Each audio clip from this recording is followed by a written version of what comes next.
What is going on, Trash Talkers? We're back with another episode for you. In today's video, we're going to be talking about the top standouts from each team in the AFC East.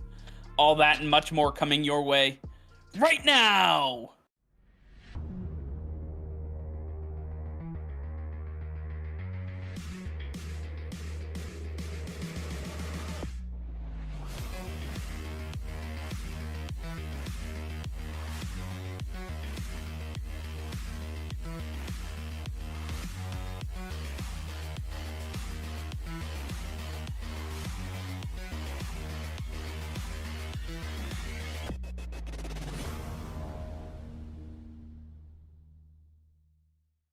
All right, Nick, as we continue this series, I want to talk about the teams in the AFC East, in particular, the players that have really stood out for these teams. And I want to start off with the Buffalo Bills. I've heard some great things coming from Orchard Park, and I really want to take a look at what the Bills have. So the names to really keep track of here are Greg Russo at defensive end, Carlos Boogie Basham also at defensive end, and wide receiver Gabe Davis. Out of these, which do you think has the highest upside for the Bills moving forward? Yeah, to me, Greg Russo, a big name coming out of the draft in the first round, a guy who had top 10 talent in this year's draft, who fell all the way to the Buffalo Bills. Well, yeah, he's standing out for them, and he's going to be a big weapon for them this season. Greg Russo absolutely mauled teams at the University of Miami in his freshman year, and then he sat out a couple seasons. Now back on the football field, nothing's changed for him. He's just as good as he was for Miami, now at the NFL level. It is translating. I expect Greg Russo to be an absolute monster for the Buffalo Bills this season. All right, next up we have our beloved New England Patriots, and the key players that I've heard coming from Patriots camp include Christian Barmore at defensive tackle, Christian Wilkerson at wide receiver, Josh Uche at linebacker, and N'Keal Harry at wide receiver.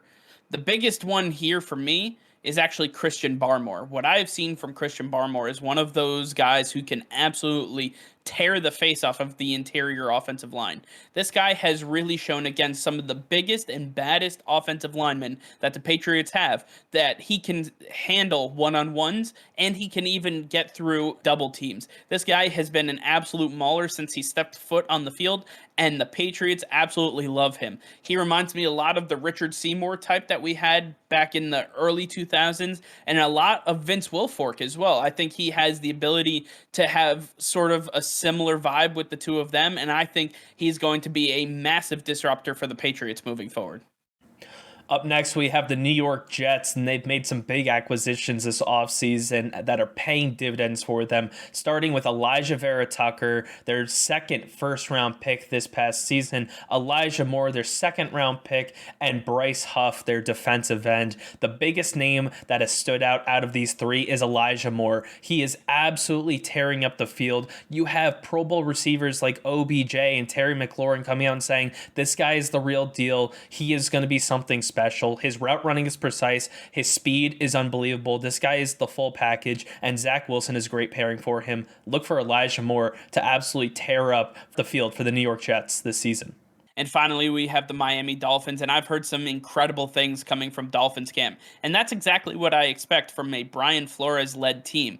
When you're talking about the players that he has, though, Christian Wilkins on the defensive line, Albert Wilson at wide receiver, and Andrew Van Ginkel at linebacker, to me, Andrew Van Ginkel is one of those guys that you can really build your team around. They chose to let player like Kyle Van Noy go this offseason, and had a hole that they had to fill, but they knew they had a guy in Van Ginkel that they could just plug and play. He showed a lot last year when he came off the bench and when he was in rotation.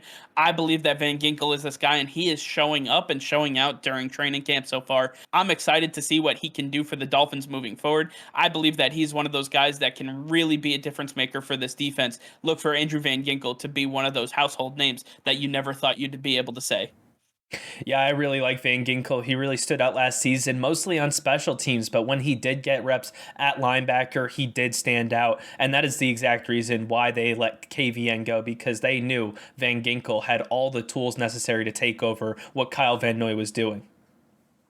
Absolutely. All right. I want to hear from the trash talkers. Let us know down in the comments below any players that we didn't mention that are on the rise in training camp, specifically in the AFC East. I'm really interested to hear what you guys have to say. Let us know in the comments down below. All right, well, that'll be all for now. Thank you all for watching. Be sure to like this video and subscribe to the channel if you haven't already. Hit that notification bell. We go live every single day. That'll be all. Peace and love.